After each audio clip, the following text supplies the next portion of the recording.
یہ اس غریب آدمی کو نماز پڑھاتے ہوئے دیکھ رہے ہو؟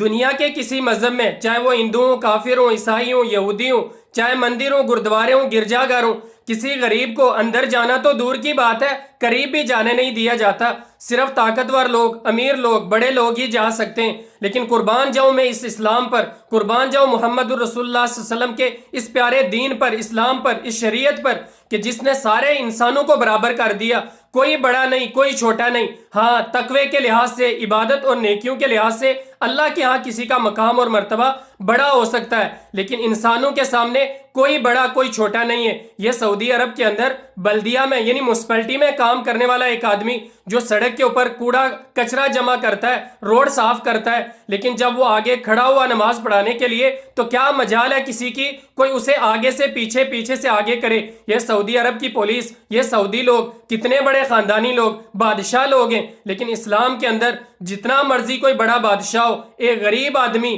ایک کچرا اٹھانے والا ہی کیوں نہ ہو، اگر وہ مصلی پہ امامت کے لیے کھڑا ہو جائے تو کوئی انسان، کوئی بادشاہ، کوئی حکمران یہ جرت نہیں کر سکتا کہ وہ اس کو پیچھے ہٹا دے۔ لیکن آج ہم مسلمان ہیں، ہماری حالت یہ ہے کہ ہم کسی کے پیچھے نماز پڑھنے کے لیے تیار نہیں ہیں۔ کسی کی مسجد میں ہم چلے جائیں تو ان کی مسجدیں گندی ہو جاتی ہیں، دھونی پڑتی ہیں۔ کسی کے ساتھ مصافحہ ہو جائے تو نکاح ٹوٹ جاتا ہے۔ کسی کے پیچھے جنازہ پڑھنا پڑ جائے تو ہماری عقیدت، ہمارا ایمان، ہمارا اسلام، ہمارا سب کچھ خطرے میں پڑ جاتا ہے۔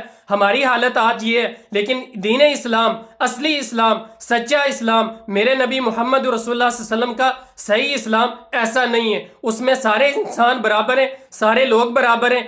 اپنے تقوی کے لحاظ سے، نیکی کے لحاظ سے کوئی اللہ کے سامنے بڑا ہوگا، لیکن ویسے دنیا میں کوئی انسان کسی سے بڑا اور چھوٹا نہیں ہے۔